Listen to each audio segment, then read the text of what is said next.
বাংলার কৃষি, গ্রামীণ উন্নয়ন ও কর্মসংস্থানে উন্নয়নের স্বার্থে নবান্নে উচ্চ পর্যায়ের মেগা বৈঠক।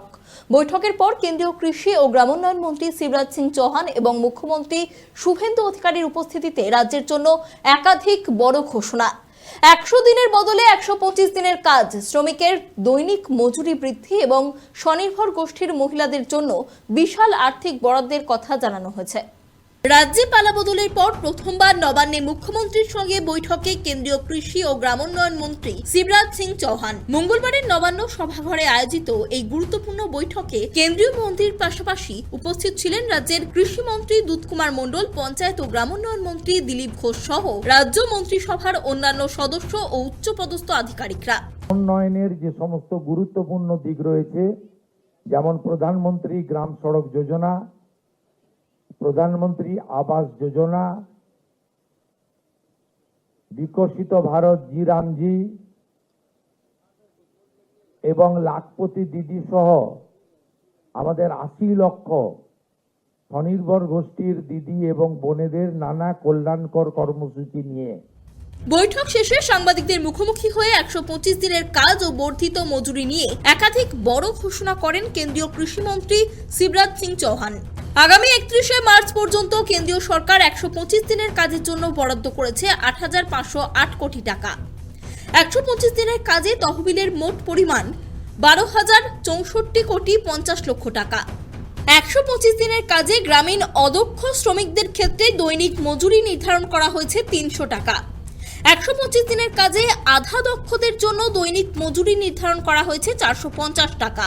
125 দিনের কাজে দক্ষ শ্রমিকদের জন্য দৈনিক মজুরি নির্ধারণ করা হয়েছে 600 টাকা।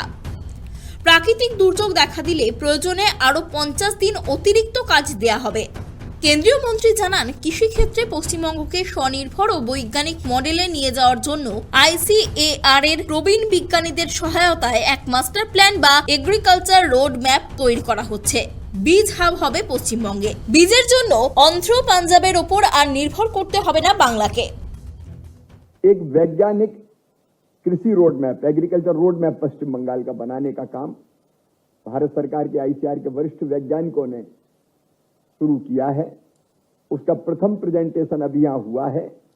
स्टेट की जो एग्रीकल्चर यूनिवर्सिटीज हैं, ICAR के संस्थान हैं, वो और राज्य सरकार के अधिकारी व्यापक कंसल्टेशन आपके मार्गदर्शन में करके, कृषि मंत्री जी भी हमारे बैठे हैं, उस रोड मैप को अंतिम रूप देंगे ताकि एग्रो क्लाइमेटिक कंडीशंस, माटी, जल, बाकी चीजों की उपलब्धता के आधार पर हम और बेहतर क्या कर सकते हैं। अब ये आश्चर्य था कि जूट पैदा पश्चिम बंगाल में होता है लेकिन बीज आंध्र प्रदेश से आएंगे, मक्का के, आलू के बीज भी बाहर से आएंगे, कहीं पंजाब से दूसरे। अब हम बंगाल को सीड का हब बनाएंगे, पूरे पूर्वी भारत के सीड का हब। পূর্বতন সরকারের অসহযোগিতার কারণে সড়ক, জাতীয় মহাসড়ক, রেলপথ, মেট্রো এবং গ্যাস পাইপলাইনের মতো ক্ষেত্রে যে 82,492 কোটি টাকার কাজ বন্ধ ছিল, সেই কাজও শুরু হয়েছে বলে জানিয়েছেন কেন্দ্রীয় মন্ত্রী শিবরাজ সিং চৌহান। केंद्र सरकार की योजनाएं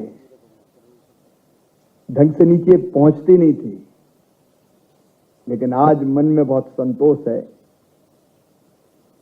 प्रधानमंत्री जी के मार्गदर्शन में, शुभेंदु जी के नेतृत्व में अब पश्चिम बंगाल प्रगति और विकास की नई ऊंचाइयां छूने का सफर प्रारंभ कर चुका है। मित्रों, पश्चिम बंगाल में इंफ्रास्ट्रक्चर डेवलपमेंट के, चाहे वो रोड्स हो, हाईवेज हो, रेलवे हो, मेट्रो हो, गैस पाइपलाइन हो, 82,492 करोड़ रुपए के काम होने थे, लेकिन तत्कालीन राज्य सरकार के असहयोग के कारण जो काम बरसों पहले शुरू हुए थे वो काम कभी पूरे नहीं हुए। এছাড়াও কেন্দ্রীয় মন্ত্রী জানান, লাখপতি দিদি ও দীনদয়াল অন্তোদয় যোজনার অধীনে রাজ্যের 80 লক্ষ স্বনির্ভর গোষ্ঠীর দিদি ও বোনেদের স্বাবলম্বী করতে 245 কোটি টাকার ব্যাংক লোন এবং 50 কোটি টাকার কমিউনিটি ইনভেস্টমেন্ট ফান্ড রিলিজ করা হয়েছে। এখন দেখার কেন্দ্র ও রাজ্যের এই যৌথ প্রয়াসে গ্রামীণ অর্থনীতি, পরিকাঠামো ও কৃষিক্ষেত্রে কতটা গতি আসে। ক্যামেরায় বরুণ ভান্ডারীর সঙ্গে দেবযানী সরকারের রিপোর্ট, KTV বাংলা।